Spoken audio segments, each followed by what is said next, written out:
Quero convidar você, por gentileza, a abrir sua Bíblia comigo no Evangelho de Mateus, capítulo 14. Nós leremos do verso 22 ao verso 33.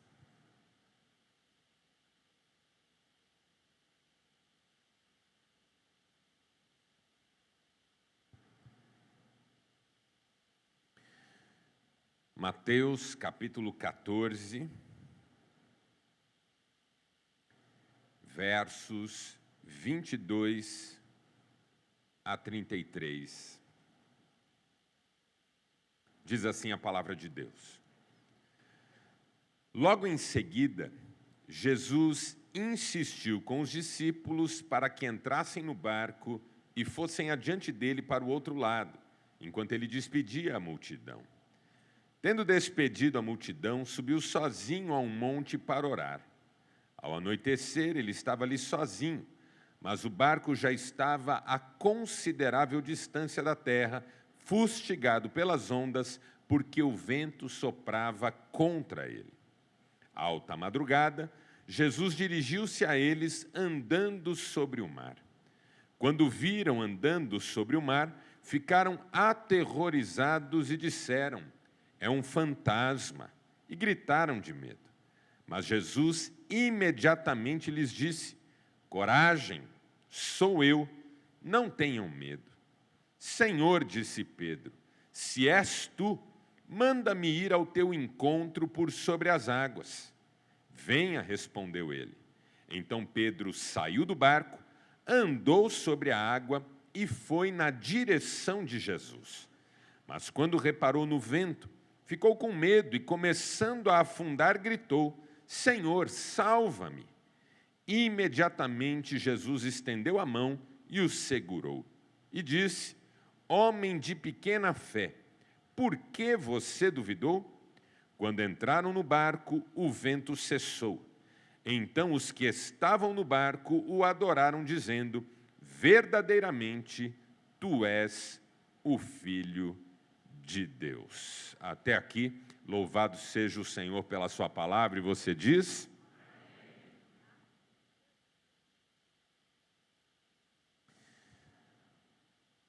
O apóstolo Paulo, sobretudo quando escreveu aos Romanos, nos ensinou que nós temos uma mente na qual conflitam duas leis.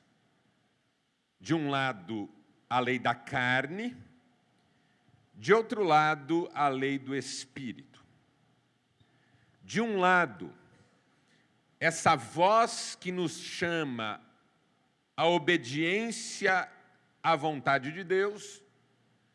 De outro lado, essa voz que nos inflama, nos insufla e nos motiva a fazermos apenas a nossa própria vontade e, em especial, aquela que nos afasta da vontade de Deus. Passados quase 1900 anos, o Dr. Sigmund Freud, que ficou conhecido como o pai da psicanálise, tentou descrever algo semelhante a isso aplicado à vida psíquica das pessoas. E ele também entendeu o psiquismo humano a partir de 3 categorias, de 3 instâncias.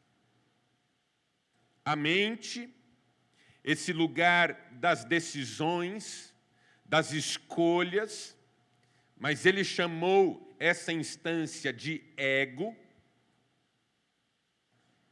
Esse lugar onde uma voz outra nos chama a fazer o que é certo, o que é conveniente para os relacionamentos, o que é das convenções sociais, o que é do desejo do outro, o desejo do pai, o desejo da mãe. Freud não pensava na realidade de Deus, mas pensava que muito dessa voz que fala dentro de nós é uma voz que nos chama a atender o outro.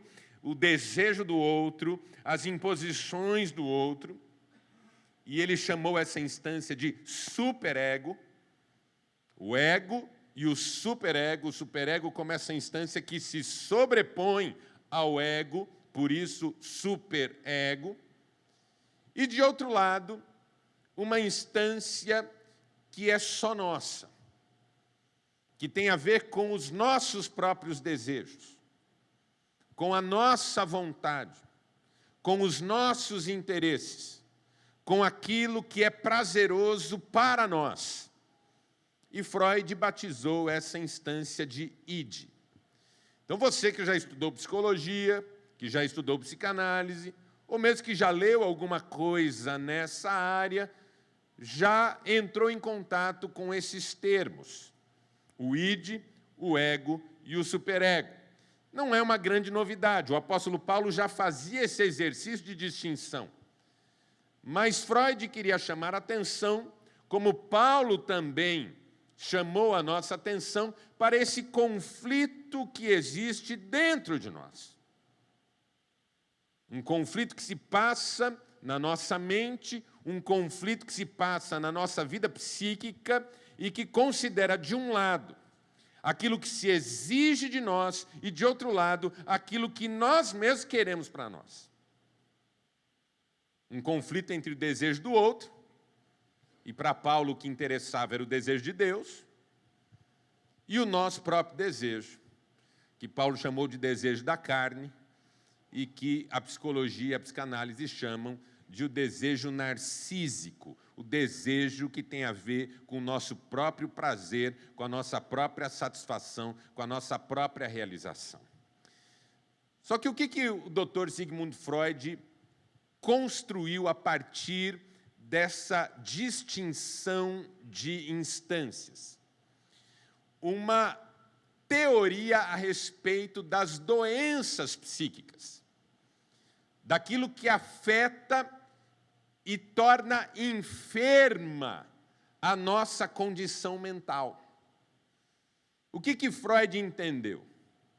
Que quando uma pessoa tem um conflito que não consegue resolver entre o ego e o id, esse lugar do desejo próprio, dos prazeres, das intenções particulares, se a pessoa não resolve isso com maturidade e sabedoria, ela desenvolve o que ele chamou de neuroses de transferência, ou seja, aquela dificuldade que a pessoa tem de lidar com ela mesma e uma espécie de necessidade de agradar tudo e todos.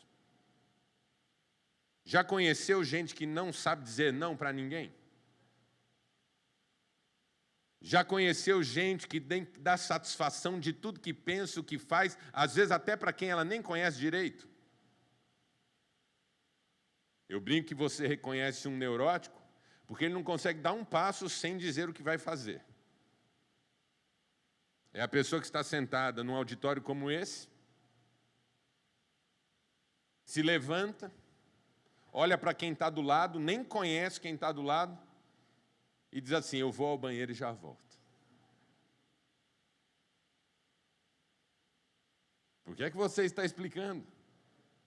Porque o neurótico é refém do outro. Ele está sempre se justificando, sempre se defendendo. Conhece gente que vive na defensiva? Para tudo tem explicação. Por quê? Porque é um medo de desagradar, é um medo de ser ele próprio, ela própria. O que é que Freud diz? Quando existe um conflito entre o meu ego e essa instância que fala de mim mesmo, eu me torno refém dos outros e acabo perdendo a minha identidade. E sofrendo da necessidade de controlar cada movimento, de controlar cada passo, de controlar cada interação. Os neuróticos, em casos mais graves, desenvolvem os chamados transtornos obsessivos compulsivos. Gente que vive de pequenas repetições e, às vezes, grandes repetições. Atendi uma vez uma senhora na minha clínica que tinha o diagnóstico de transtorno obsessivo compulsivo. Ela me contou tantas repetições que ela produzia no seu dia a dia, que eu pedi para ela que ela escrevesse uma lista com tudo que ela considerava um sintoma de sua doença. Ela apareceu na outra sessão com uma lista com 96 itens. Dentre eles, um que me chamou muita atenção.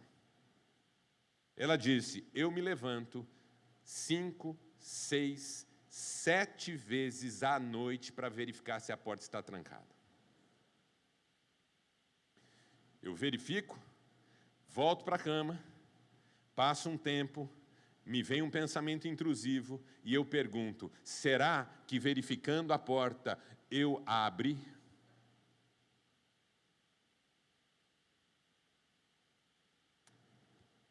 Essa mulher sofria desse transtorno em uma escala muito acentuada. Tem pessoas que sofrem dele numa escala mais simples. Por exemplo, o seu marido, que verifica se ele ligou o alarme do carro dezenas de vezes. E vai lá e mexe na maçaneta. E aperta de novo. E volta lá e mexe na maçaneta. E você diz, bem, você trancou, só estou verificando. Manias de limpeza, manias de organização. A pessoa arruma até o que não é dela. Vai no consultório médico, quando o médico entra, a mesa dele está arrumada. Se deixa, a pessoa passa um pano no chão. É gente que não consegue desfrutar momentos pacíficos. O neurótico, em casos graves, não se permite a alegria comum. É a senhora que vai na praia com a família, está lá naquela areia branquinha, diante de um mar exuberante, um dia bonito.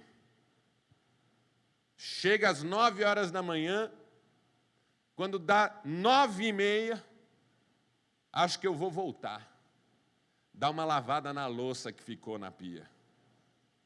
Aí o marido diz, meu bem, fique tranquila, depois na hora do almoço, não, eu não gosto de louça acumulada. Vou aproveitar e dar uma passada de pano, porque os meninos entraram com o pé de areia, está cheio de areia. E a pessoa pensa que está fazendo isso porque ela gosta de limpeza, de organização, mas no fundo ela se incomoda por estar sem fazer nada, por estar desfrutando bênçãos divinas. Ela sente que aquilo é errado de algum modo. E ela se pune toda vez que está desfrutando de algo. É um conflito entre esse lugar do meu desejo e o meu ego. Mas Freud fala de um outro conflito, entre o ego e o superego, onde o ego não quer atender o superego. No primeiro conflito, o ego não quer atender o id, mas no segundo conflito, o ego não quer atender o superego. Ele não quer atender a vontade do outro, ele não quer fazer o que o outro insiste que ele faça, ele não quer responder ao outro. E aqui Freud diz que quando esse conflito se instala, surgem as neuroses narcísicas. E você já está um tanto familiarizado nessa geração com a palavra narcisismo ou narcisista. Freud chamava de narcisista o sujeito enamorado de si mesmo, que gosta demais de si, que só pensa em si, que só faz o que quer, que só atende à própria vontade. O marido narcisista, ele não está preocupado se a esposa está feliz ou infeliz. Ele não está preocupado se os filhos estão bem ou mal. Ele só está preocupado consigo mesmo. A esposa narcisista não quer saber se o marido está trabalhando demais e o dinheiro está contado e a vida financeira está apertada. Ela quer resolver a sua questão, satisfazer a sua vontade e vai lá e compra mesmo e que a família fique endividada. Isso não é meu marido que resolva. Pais narcisistas que não olham para os seus filhos, mas que vivem do desejo de que seus filhos olhem para eles. Consomem afetivamente seus filhos. querem brilhar o tempo inteiro, querem o reconhecimento e o aplauso dos filhos, ficam perguntando para os filhos o tempo inteiro o que é que os filhos sentem por eles. Pais narcisistas têm horror à ideia de que seus filhos não gostem deles. Então eles capitulam na educação dos filhos, são condescendentes em excesso. Minha mãe não tinha nenhuma preocupação em saber se eu gostava dela ou não quando eu era criança. Às vezes eu dizia para ela, eu não gosto de você. Ela dizia, não me importa, vai tomar banho do mesmo jeito. Hoje, se uma criança diz para a mãe, eu não gosto de você, a mãe desmorona emocionalmente. Entra em colapso. A vida acaba. E há os pais narcisistas que ficam competindo entre eles pelo amor dos filhos. Estava numa casa uma vez, a mãe perguntou para o filho na minha frente, filho, você ama a mamãe? E aí o filho, todo constrangido, com visita em casa, amo. Aí a mãe, não contente, e você ama o papai? O filho disse, amo. Aí a mãe não titubeou. E você ama mais a mamãe ou o papai? Eu falei, irmã, você vai para o inferno. Ela falou, credo? Eu falei, credo nada. Credo é o que você está fazendo. Colocando uma criança nessa condição de ter que escolher para satisfazer o seu narcisismo. O seu desejo de valorização e reconhecimento que nunca cessa.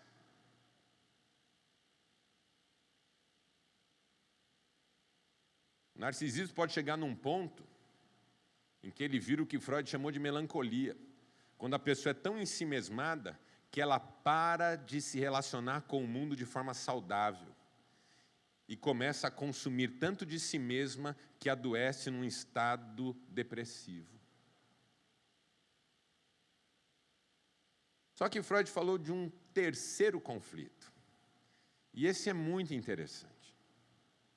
É um conflito entre o ego, veja, o primeiro é entre o ego e o id.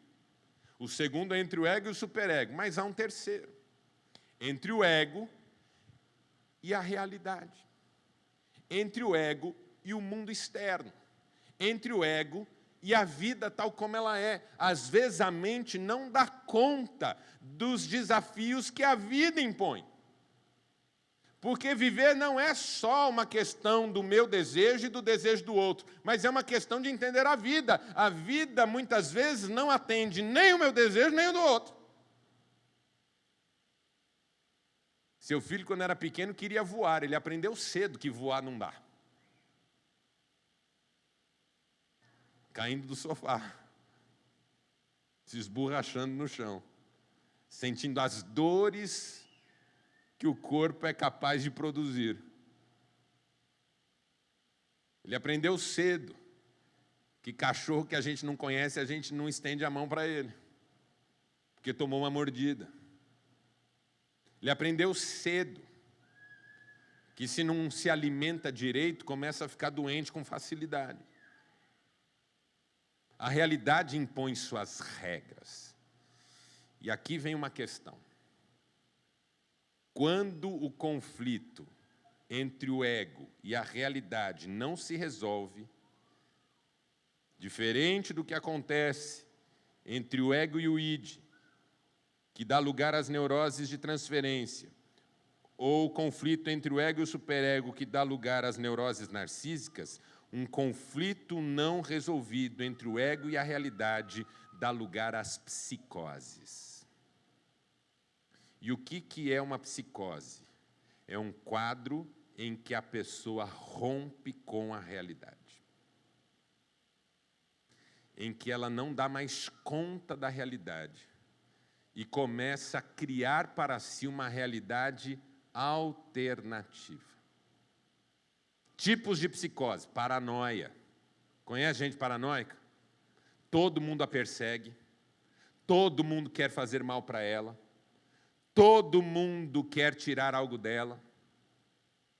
E aí ela se relaciona com Deus não como Senhor e Rei, mas como um aliado em defesa dela contra o mundo. Ela não serve a Deus servindo as pessoas. Ela se apropria de Deus para ser o seu defensor contra as pessoas. E eu uma vez atendi uma senhora crente, paranoica, que todo mundo falava mal dela. Irmão, é possível que alguém fale mal de você, mas não é todo mundo não. As pessoas têm mais o que fazer, tá bom?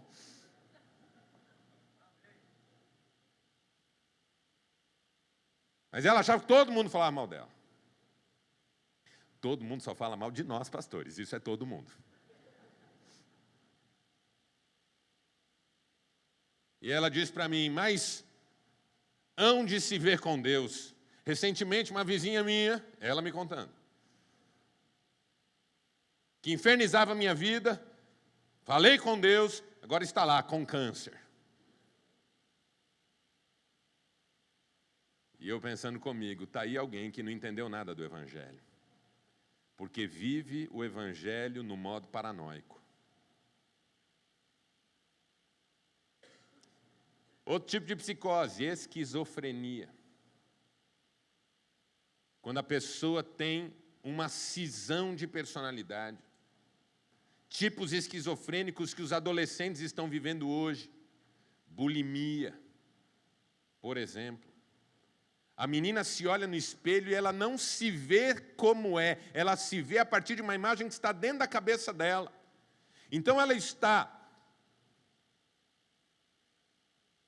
dessa largura e ela diz, estou uma baleia. Já viu casos assim? A pessoa é magra, feito um alfinete, mas ela se vê gorda. Por quê? Porque houve uma cisão psíquica. Ela não está dando conta das pressões sociais. Ela não está dando conta de si mesma. Ela quer arrancar algo dela que ela não sabe o que é, então ela vai arrancando o que ela consegue enxergar. E entra em modo esquizofrênico. Transtorno bipolar é um tipo de psicose. Já ouviu falar? A pessoa está bem agora, no minuto seguinte ela fica mal. Está feliz e fica triste, sem que as circunstâncias justifiquem. Porque, é claro, eu estou feliz. Aí vem alguém me dar uma notícia ruim, eu fico triste. Claro, é normal. Todos nós oscilamos emocionalmente. Jesus oscilou emocionalmente. Houve momentos em que ele riu, houve momentos em que ele chorou. Porque as circunstâncias nos demandam emocionalmente. Mas a pessoa que tem transtorno, que Freud chamava de maníaco depressivo, e que hoje nós chamamos pela psiquiatria de bipolar, não há razão e ela altera. Não há razão e ela muda. É o marido que está tudo bem em casa, de repente ele faz uma confusão. Ou a mulher que está tudo tranquilo em casa e ela faz uma confusão. Sabe aquela pessoa que não pode ver tudo em paz? A mulher para na porta da sala, está lá o marido. Lindo. Só com aquele calção. Aquela barrigona bonita. Chega a brilhar no escuro. De tão esticada que está. Com a criança no colo dele, a outra brincando com um caminhãozinho. Aquela cena de paz e tranquilidade. Aí a mulher para na porta, por um instante ela pensa, que bênção minha família. Mas não dá um segundo, ela diz, é bom ser vocês, né? Não precisa fazer nada. Tudo sou eu que faço nessa casa. Tudo é comigo aqui, ninguém me ajuda a nada. Aí o marido fala assim, calma bem, o que aconteceu? O que você está precisando? Não, agora não estou precisando de nada, já fiz tudo. Então o que você está falando? É que estou falando porque eu estou aqui me matando todo dia para aguentar essa família e vocês aí não me ajudam em nada. E aí o marido fala, você está sempre reclamando, eu estou sempre reclamando. E aí aquela confusão, passa a confusão, a mulher fala assim, está vendo como me tratam?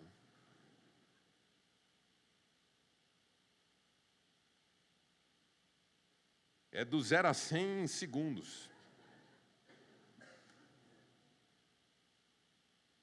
Tem gente que vai para um lado maníaco,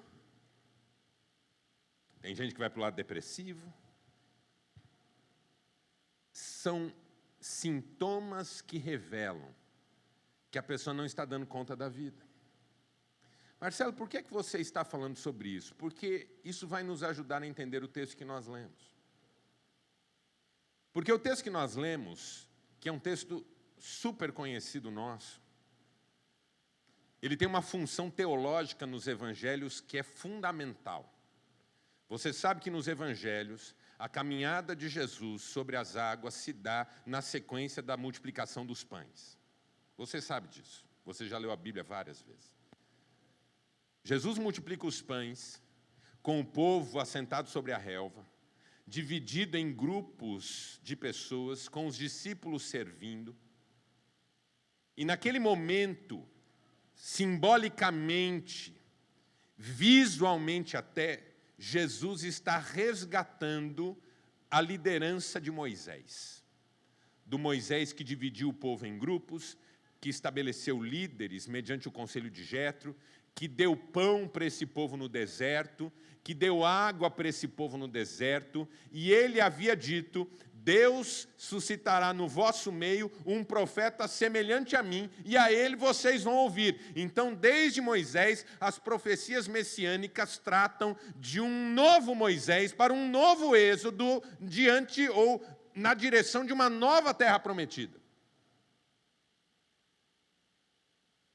Então, quando as pessoas viram Jesus multiplicando os pães, do ponto de vista da compreensão delas, elas chegaram à conclusão de que estava ali o novo Moisés. Jesus multiplica os pães e, na sequência da multiplicação dos pães, anda sobre as águas. Por quê? Porque até você entender que o Messias é um novo Moisés, ok. Mas daí você pensar que o Messias é igual a Moisés, você está errado, porque o Messias é maior do que Moisés. Moisés precisou que a água se abrisse para ele passar. O Messias anda sobre as águas. Então a função teológica desse texto é espetacular. Mas há uma função pastoral também. Uma função de ensinar a igreja que está lendo o Evangelho a viver. E por causa dessa intenção, não só teológica, mas pastoral, o texto começa criando um quadro de extrema dificuldade. Esse quadro está dividido em 3 blocos, em 3 momentos, 3 cenas. A primeira é uma construção de circunstâncias adversas. Diga, circunstâncias adversas. O texto diz que Jesus insistiu com os discípulos que fossem para o barco e fossem adiante dele para o outro lado.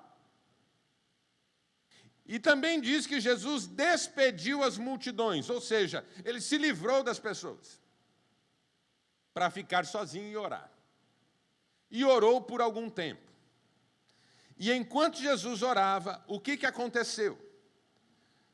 Começou a anoitecer, começou a ficar escuro, o vento começou a ficar mais forte, as ondas começaram a atacar o barco de forma mais forte, e a distância do barco com a terra começou a aumentar. São indicativos de que as coisas ficaram difíceis para quem estava no barco.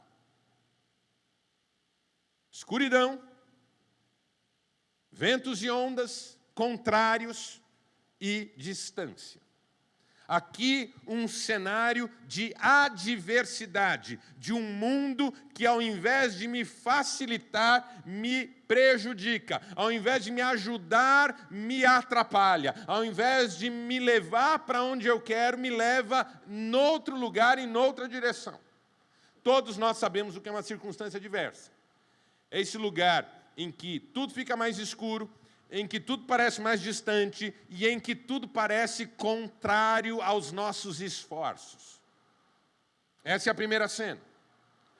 Segunda cena. Alta madrugada, diz a minha versão. A sua versão talvez diga quarta vigília da noite, que é a tradução literal da expressão que aparece no grego. A expressão que aparece no grego é na quarta vigília da noite, ou seja, entre 3 e 6 da manhã, que é quando a noite fica mais escura antes do amanhecer. Jesus insistiu com os discípulos que fossem para o barco, não era 6 horas da tarde ainda. Jesus vai encontrá-los andando sobre as águas por volta das 4 ou 5 horas da madrugada. Aqui tem uma indicação interessante sobre a demora. Porque não são só circunstâncias adversas que nos desafiam, as esperas também nos desafiam. E só quem está aqui aguardando há muito tempo por algo sabe do que eu estou falando. Deus é minha testemunha. Eu que já experimentei tantos milagres da parte de Deus, que se fosse contar aqui, precisaria ficar aqui semanas inteiras. Um motivo de oração meu, o Senhor demorou 20 anos para atender. E não era coisa boba, era coisa importante, séria, profunda. 20 anos eu orei por um mesmo motivo de oração, que só recentemente o Senhor atendeu para a glória dele. É muito ruim esperar, irmãos. É muito difícil esperar. Os discípulos estão lá lutando contra o vento, lutando contra as ondas, lutando contra a escuridão, lutando contra a distância que o barco vai ganhando, mas não estão lutando só contra isso, estão lutando contra uma espera que não termina. Onde é que está Jesus que não vem? Quantas vezes eu e você já não nos perguntamos isso? Onde está Deus que não me socorreu ainda? Os salmistas fizeram essa pergunta para Deus: Senhor, até quando esquecer-te-ás de mim para sempre? Lidar com a espera, com a demora, com o atraso, é das coisas mais angustiantes da vida, principalmente numa geração como a nossa, que é imediatista. Estava conversando com alguns amigos esses dias sobre quando eu fiz seminário, falando dos trabalhos. Meu seminário era período integral. Por 4 anos eu tinha que ler mais de 3.000 páginas por mês. Fazer trabalhos com 15 a 20 laudas, quase que todas as semanas. E eu fazia os meus trabalhos na máquina de escrever. Quem lembra da máquina de escrever? Bom, aqui todo mundo. Essa ala aqui.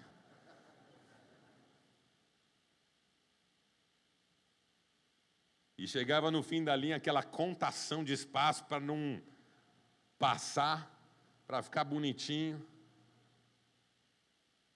Hoje eu tenho um notebook e me incomoda se ele demora 5 segundos para ligar. Hoje você tem uma televisão que você liga com um controle remoto. Se ela demora para acender, você já começa a achar que ela estragou.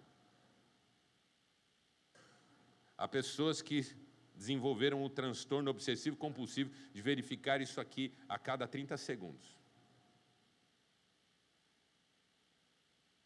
Uma sensação de que nada acontece já faz 30 segundos. Você manda uma mensagem, uma pessoa manda uma mensagem para mim fazendo uma pergunta. Não dá 5 minutos que eu não respondi, ela já começa a mandar pontos de interrogação. Eu já vou avisar você, se você me manda uma mensagem que eu não respondi na hora e você começa a mandar ponto de interrogação, eu não respondo mais. Porque eu sou ruim de coração. E eu quero angustiar você. Que é terrível, pessoas que não sabem esperar, não aceitam fila, reclamam de tudo. Esperar é muito complexo numa geração como a nossa. E os discípulos tiveram que esperar horas sem o WhatsApp até que Jesus aparecesse. Mas aí acontece algo curioso. Circunstâncias adversas que desafiam a estabilidade. A demora que desafia a paciência. Mas quando Jesus vem andando sobre as águas, que é a terceira cena, os discípulos olham e fazem uma fala, e eu quero chamar a sua atenção para essa fala. Eles dizem, é um fantasma. Irmãos, é muito importante que você entenda onde eu quero chegar aqui. Que as circunstâncias eram adversas, eu não tenho dúvida. Que a demora era longa, eu não tenho dúvida. Que estava difícil para os discípulos lidar com essa realidade, eu não tenho dúvida. Mas quando eles dizem é um fantasma, eles estão rompendo com a realidade. Primeiro, porque fantasmas não existem. Segundo, porque eles eram discípulos de Jesus. Na categoria espiritual, você tem presbiteriano aqui embaixo, batista, metodista, discípulo de Jesus e só lá em cima assembleiano. Fazendo moral. Os homens eram discípulos de Jesus. Eles viram milagres inúmeras vezes.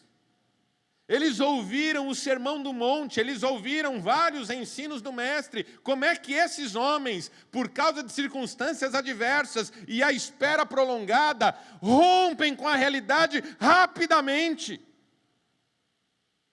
Eles entram em surto psicótico. Eles começam a gritar de medo, homens experimentados, que viviam no mar, que pescavam noites inteiras. É muito importante que você entenda o que eu estou dizendo. Às vezes a gente não dá conta da realidade e entra num modo de enfermidade mental que, se a gente não admitir e não observar, a gente pode levá-lo a uma condição que nos traga prejuízos profundos. Qual que é a diferença entre psicose e surto psicótico? A psicose é um registro, a pessoa entrou nesse caminho e vai ter dificuldade para sair. O surto é ocasional. A pessoa entra num momento de surto. E ela não pensa com clareza, e ela não fala com clareza, e ela não se comporta com lucidez. Todos nós já vivemos momentos assim, ou pelo menos já vimos alguém nesse tipo de situação. A pessoa tem um rompimento momentâneo. Em situações agudas, pode acontecer espiritualmente de, nesse momento de uma ruptura tão absoluta, a pessoa ser tomada por um espírito demoníaco. E aí fica difícil discernir até onde vai o surto e até onde já é uma possessão ou uma opressão num nível absoluto. Aqueles homens que andavam com Jesus, que conheciam a palavra dele, que eram experimentados na pesca, no mar, nas noites, quando viram aquele vulto se aproximando, não deram mais conta da realidade e surtaram. E gritaram algo que não faz sentido nenhum. É um fantasma. O que é um fantasma? Um fantasma é uma metáfora. Do quê? Daquilo que a gente não está enxergando com clareza. Sabe aquela pessoa que diz assim, eu estava em casa e vi um vulto? Aí a gente que é crente fala, era um demônio. Irmão, deixa eu dizer algo para você. Demônios não são fantasmas. Por causa da nossa influência no mundo da ficção, a gente trata demônio do jeito que trata fantasma. Aí a pessoa vê demônio atrás da porta, aí ouve barulho de corrente arrastando no sótão. Deixa eu dizer uma coisa para você. Demônios não são fantasmas e demônios não interagem com matéria. Demônios não arrastam corrente, demônios não apertam botões. Esses dias uma irmã falou assim para mim, eu cheguei em casa, o micro-ondas estava ligado, batalha espiritual. Falei, irmão, pensa comigo, irmão, irmã, pensa comigo. Se o demônio tivesse potência, porque ele não tem corpo, mas se ele tivesse potência de apertar um botão, você acha que ele, ao invés de apertar botão de míssil atômico, botão de arma nuclear, botão de decisões no Pentágono, ele ia apertar o botão do seu micro-ondas.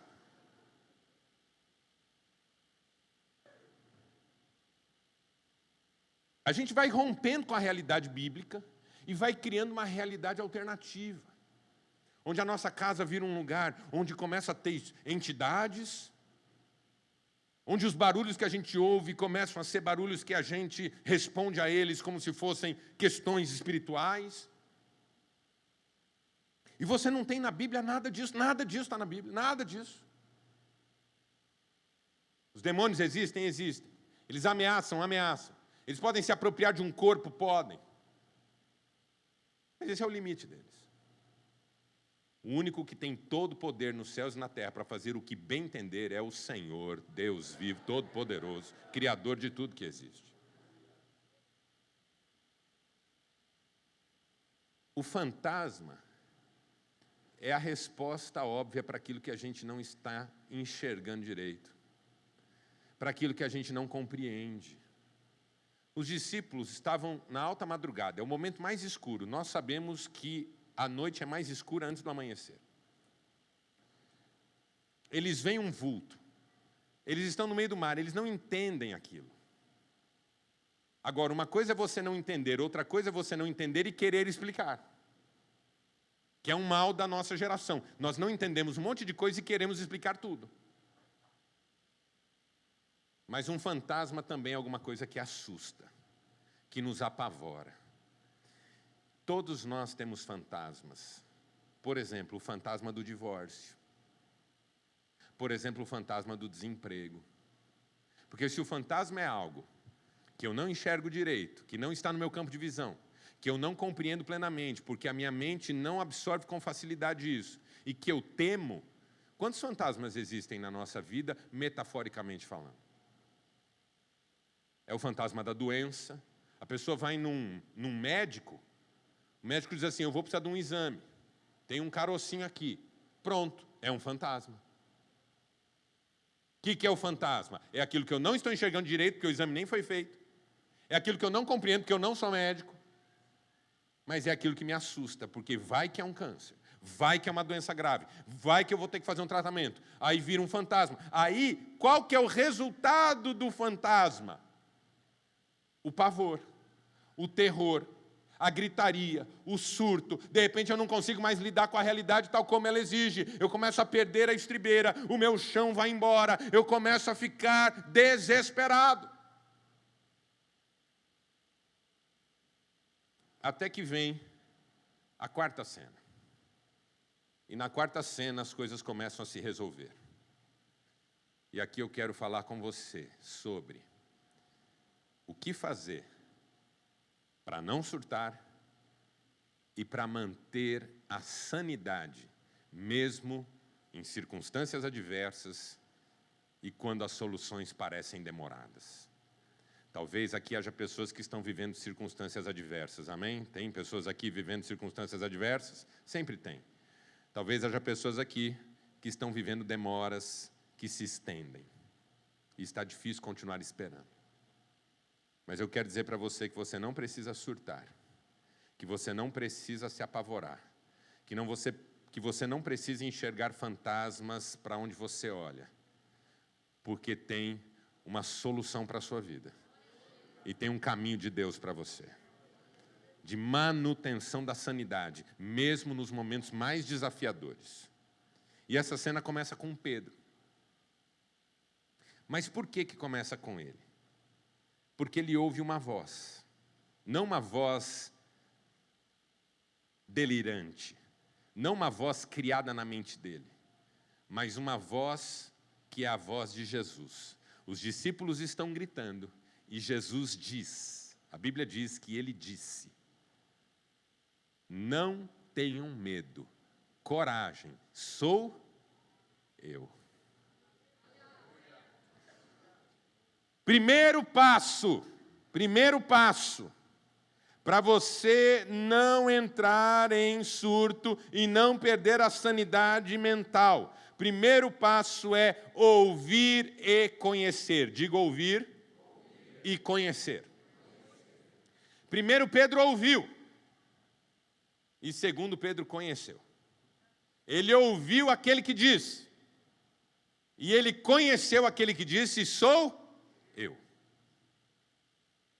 Uma igreja saudável emocionalmente sempre será uma igreja que tem prazer em ouvir a palavra de Deus e conhecer a identidade de Deus. Não tem como ser saudável emocionalmente sem ouvir e conhecer.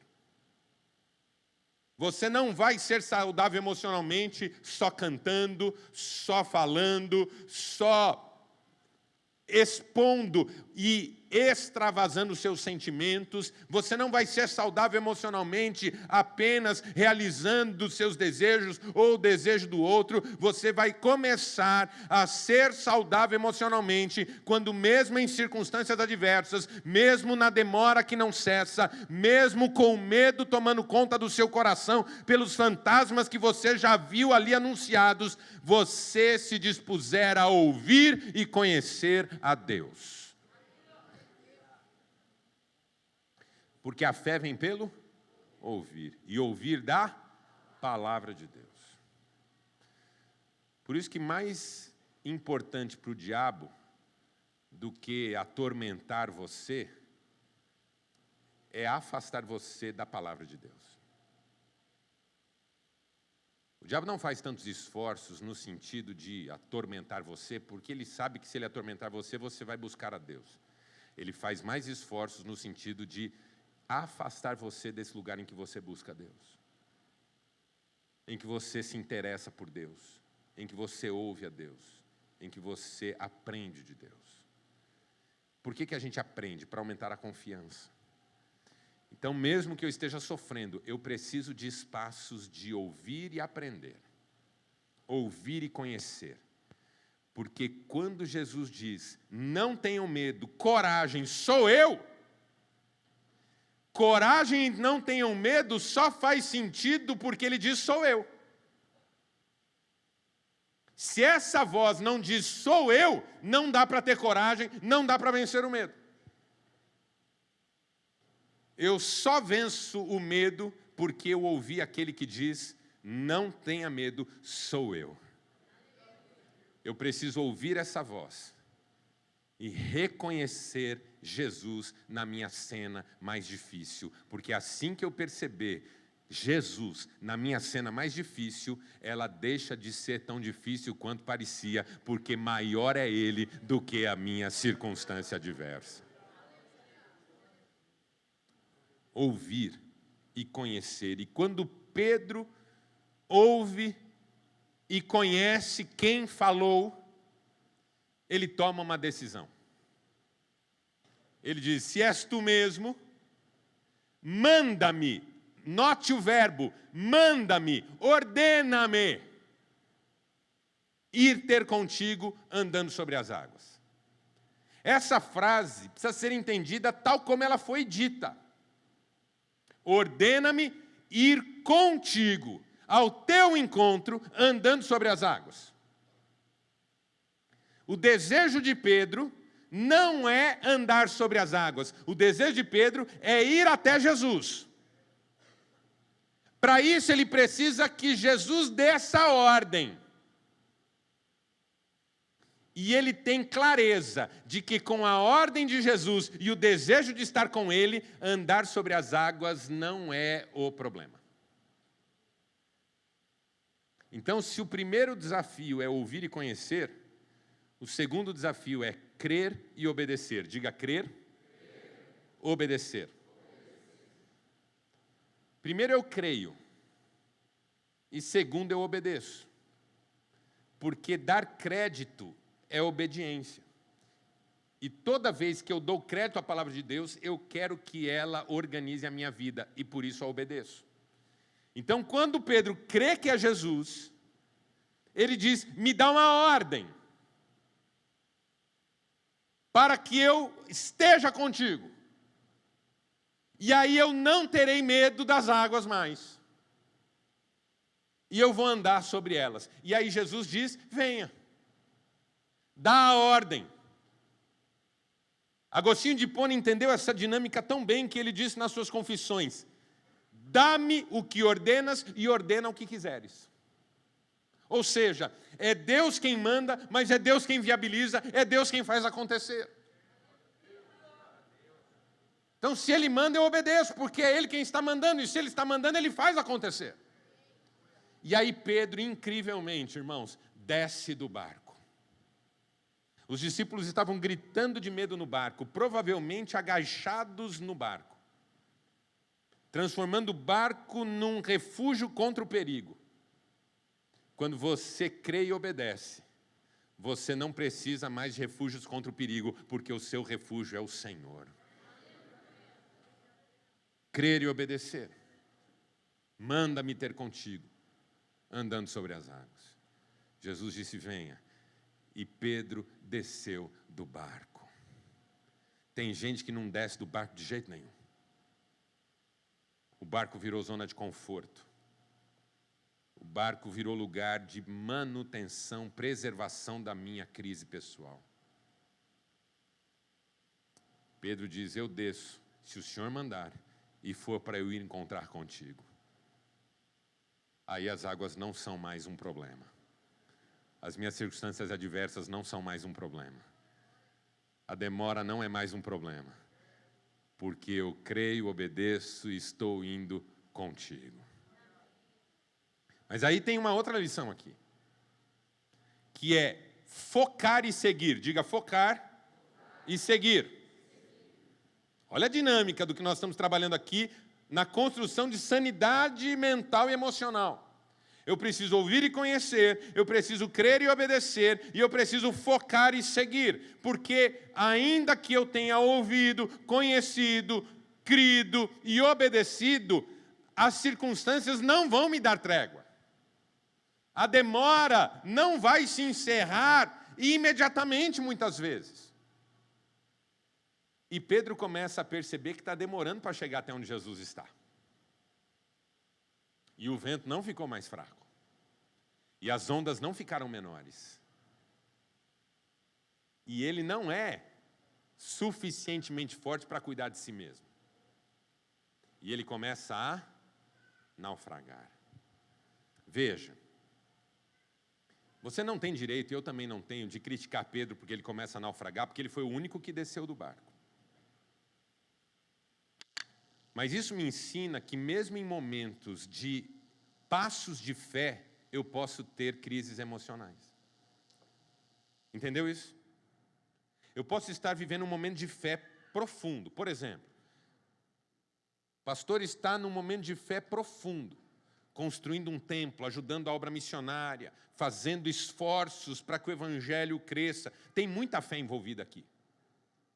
Mas isso não significa que o pastor não tenha noites insones, com uma ansiedade no peito, sobre o quanto há de desafios para amanhã, e até agora eu não vi como é que Deus vai resolver isso. Se nós, pastores, somos humanos, embora às vezes a gente pareça anjo, nós sofremos com os nossos desafios emocionais. Eu dou muito passo de fé na minha vida, mas tem dias que eu tenho medo. Eu tenho medo em meio ao passo de fé que eu dei. Entende isso? Aí eu faço aquela oferta linda para a obra missionária, para a igreja, para a construção linda.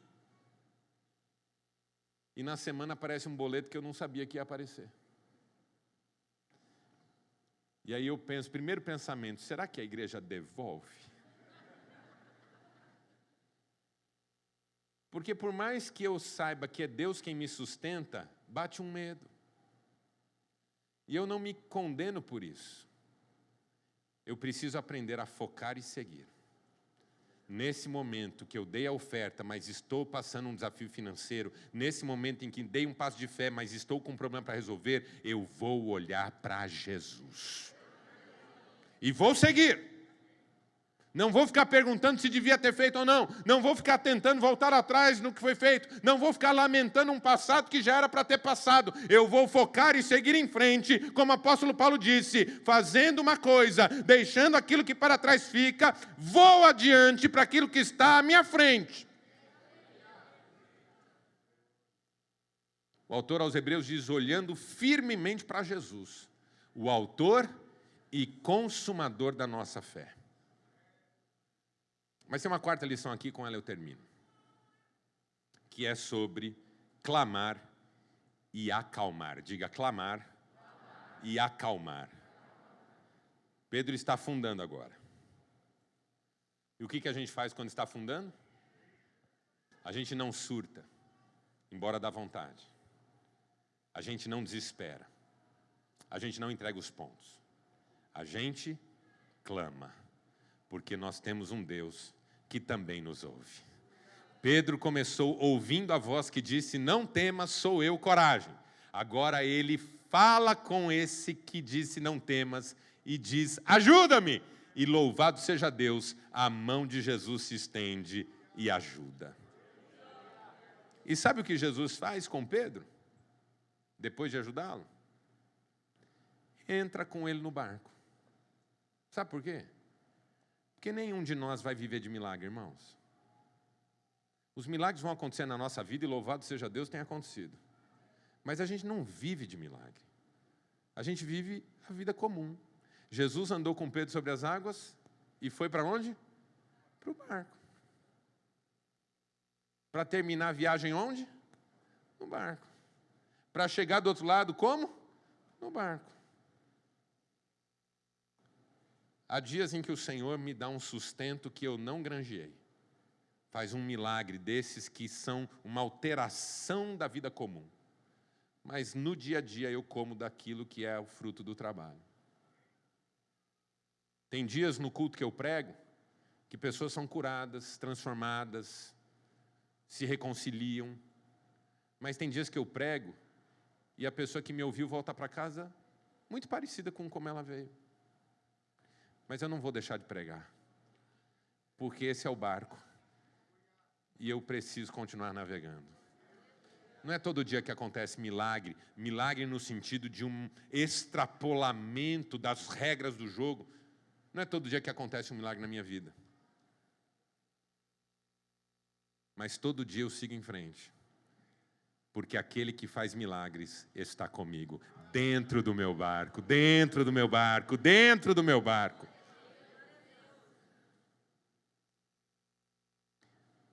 Teve um dia que os discípulos tiveram medo que o barco afundasse. Mas Jesus estava dentro do barco. E por causa disso o barco não afundou. Feche seus olhos por um instante, eu quero orar com você, por gentileza.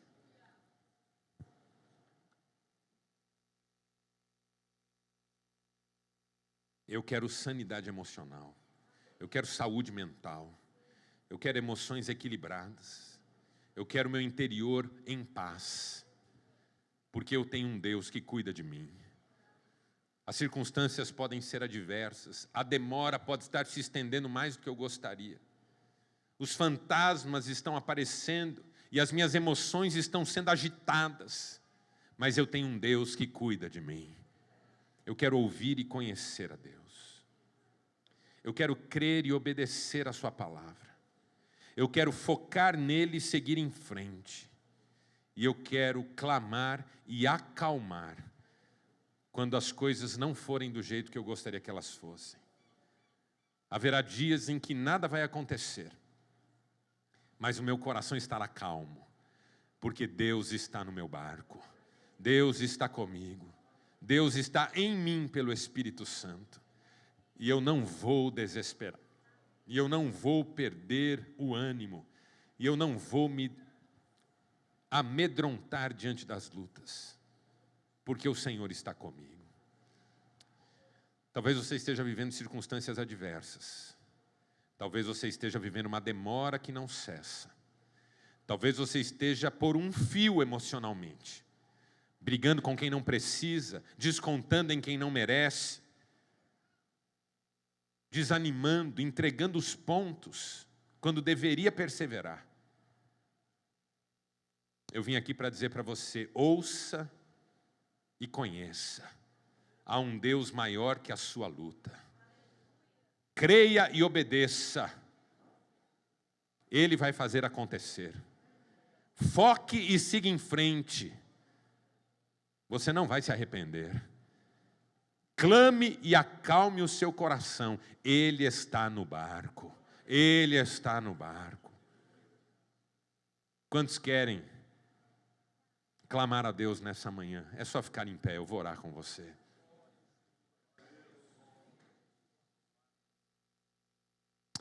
Pai, nessa manhã, como Pedro, nós estendemos a mão e dizemos, salva-nos dessas águas. O Senhor que já nos salvou do inferno, salva-nos desse vento, dessa escuridão da noite que não termina, dessa espera que não se resolve, salva-nos. E louvado seja o teu nome, as tuas mãos estão estendidas para salvar. Nós não precisamos nos desesperar, nós não precisamos romper com a realidade, nós não precisamos surtar emocionalmente. Nós temos um Deus que cuida de nós, que está conosco, que está no barco da vida em que nós estamos e que nos guarda de todo mal. Pai, eu quero orar por aqueles que estão emocionalmente instáveis, que não estão conseguindo dormir bem, que estão brigando com alguma facilidade, mesmo com pessoas que amam, que não estão conseguindo cuidar das finanças, que estão desequilibradas, descontando no consumo, no entretenimento, a angústia e o vazio de seus corações. Eu quero orar por aqueles que são crentes, têm fé, mas estão vivendo um tempo de dificuldade e de ansiedade. Como Pedro, que estava andando sobre as águas, coisa que só ele e Jesus fizeram. Mas mesmo assim sofreu com ansiedade.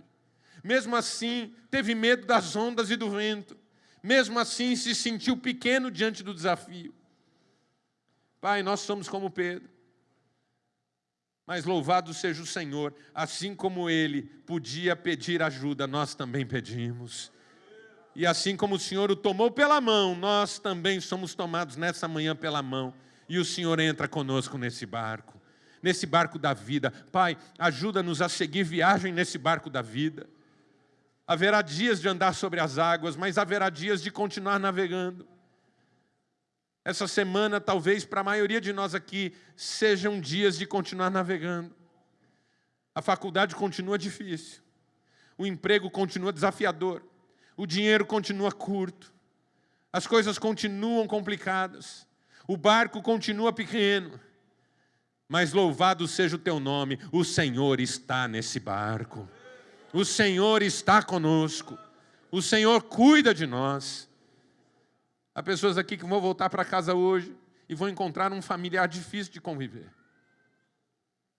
E o Senhor estará entrando nesse barco junto com essa pessoa. Essa viagem continua no barco. Ainda que andar sobre as águas seja mais gostoso. A viagem continua no barco e louvado seja o teu nome, o Senhor conosco nesse barco. É a nossa oração, Pai, em nome de Jesus. Amém e amém. Que Deus te abençoe em nome de Jesus.